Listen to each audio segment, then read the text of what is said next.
Monster in the Alaskan Woods. I grew up in a small town in Alaska in the late 1980s. Life was simple but fulfilling. The beautiful wilderness that surrounded us was both breathtaking and awe-inspiring. The long summer days were perfect for exploring the woods and playing outside with friends until the sun went down. This particular day started out like a normal day. I got up early, got ready for school, and headed outside to walk to the bus stop. Even though I was only 12 years old, us Generation X kids were a lot more independent than kids are now these days. We were expected to take care of ourselves, do our homework, and make sure we got ourselves off to school with minimal supervision. My house was at the end of a long gravel road that was surrounded by dense forest. The bus stop was over a mile away. That morning I made it to the bus stop without incident, boarded the school bus, and went to school. The day turned out to be sunny, warm, and beautiful. School got out and we got on the bus to go back home. I really enjoyed those bus rides with my friends. The friendships and fond memories you make as children are unlike any others you will have as you get older. Those times were just so fun, carefree, and easy. One of my friends had recently shown me how to make friendship bracelets with colored string. The easiest way was to tie the string together with a knot, then hook that knot to a safety pin that we would attach to the knee of our pants to hold it steady while braiding the string. My bracelet was pink and white, and I was very proud of it. I worked diligently on my bracelet until we arrived at my bus stop. Several children got off at my stop. We started walking and having random conversations until all the other kids trickled off to their respective houses. The road was populated with houses for about the first 25% of the road, then it became dense woods on both sides until you reached my house, which was the last one on the long gravel road. The birds were chirping, I was only in a t-shirt and jeans, and the warm sun felt so good on my skin. I was excited to get home, watch TV, and have an after-school snack. I would have a few hours to myself until my parents got home from work. Suddenly, as I got to the dense forest area, I noticed the atmosphere changed. The birds stopped chirping and it became eerily silent. I felt a sense of unease. It was a beautiful, warm day, but something just felt different. I started to hear what sounded like a large animal moving through the forest to my right. It sounded like twigs snapping under large feet. I thought to myself that it's probably just a large moose, as they are very common in this area of Alaska. I continued walking at a brisk pace and tried to remain alert to my surroundings. Suddenly, I heard a low growling noise coming from the woods ahead to my right. As I continued walking closer, it grew louder and louder. It definitely was not a moose. It didn't sound like a dog or bear either. I had never heard anything like it before or since, and it made my heart start to race with fear. I instinctively knew not to start running even though I really wanted to. I knew that if I had run, that thing would probably chase me as it would see me as prey and instinctively pursue. I tried to stay calm, not show fear and keep walking, but my legs felt like lead. As I continued to walk, the growling got louder and more frequent.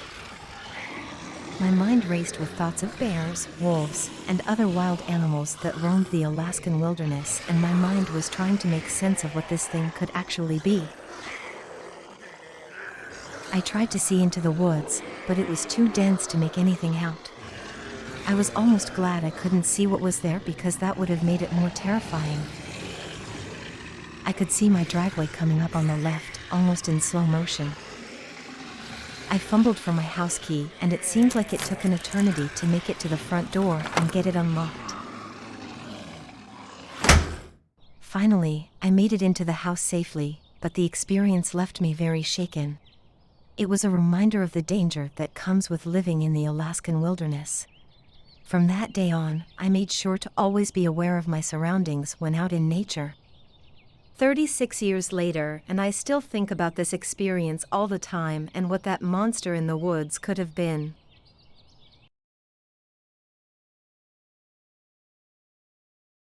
The Winnebago. This is a true story that happened to me when I was 16 years old. The year was 1992. I lived in a small town in rural Alaska. It was summer vacation and I was planning on staying the night at my best friend, Kim's house. I arrived at her house early in the afternoon. It was a beautiful, sunny day, so we decided to lay in the sun to get a tan.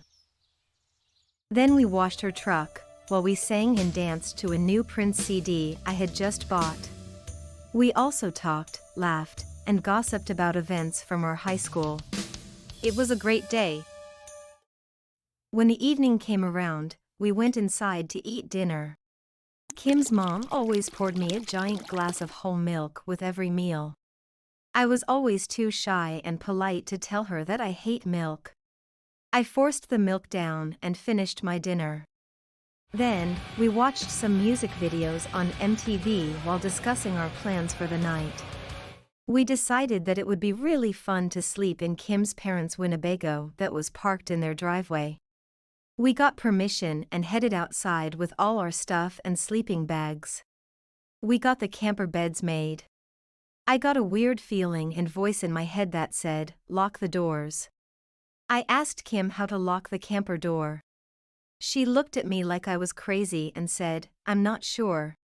So we messed with the door and figured out how to lock it. I even tested it to make sure. I also locked the front driver and passenger door locks. I think Kim thought I was losing it, but I didn't care. I had learned to always trust my gut feelings, because when I hadn't in the past, things went wrong. The beds were located against each wall of the camper with an aisle in between them and windows above each bed that had curtains covering them. We were laying there talking and started to hear footsteps outside approaching the camper. We started whispering to each other. "Do you hear that? Is someone out there?" We listened for a while longer and could hear the footsteps walking in a circle around the camper. We could also see they had a flashlight by the way the light was moving and shining through the curtains. Suddenly, we heard a click noise from the door handle, then a couple more slow clicks of someone trying to quietly open the door. Realizing it was locked, the person outside started to violently try to open the door. The door was shaking very hard. We were terrified. The person then walked to the back of the camper and started climbing the ladder up to the roof. They were on the roof for a few minutes, then climbed back down. We were so scared, but Kim was whispering that maybe it was some of our friends messing with us and trying to scare us. I don't remember either of us telling any of our friends that we were going to sleep in the camper, and this was prior to everyone having cell phones. The person outside came right up to the window above my bed. You could see that it was a man, possibly with a bald head or hat on. He was very tall to be able to look easily through that window. I could see his shadow and I just froze, hoping he couldn't see me. I was hoping he did not know we were in there. He stood there trying to see inside for what felt like an eternity. We laid there terrified for hours until we both finally fell asleep. When the sun came up, we bolted inside the house and told Kim's parents what had happened. We ate breakfast and then decided to go out and clean up the Winnebago. We entered the Winnebago and both stopped to stare. There were large, muddy boot prints on the floor, and Kim's sleeping bag had a huge impression in it, as if a large person sat on her sleeping bag. We looked at each other in horror. Then, we decided to both sit in the butt print. It was twice the size of either of us, so we couldn't have made that impression. We grabbed everything and got out of there as fast as we could. I went home, and the next day, Kim called me. She said her mom found out that the night we stayed in the Winnebago, A neighbor of theirs heard someone outside of his house. He went to investigate and was hit over the head and knocked out by a large man with a flashlight. The man was never caught. I was so relieved that I locked that camper door. It terrifies me to think what could have happened to us if I hadn't. Always, always trust your gut feelings even if it may make you look crazy.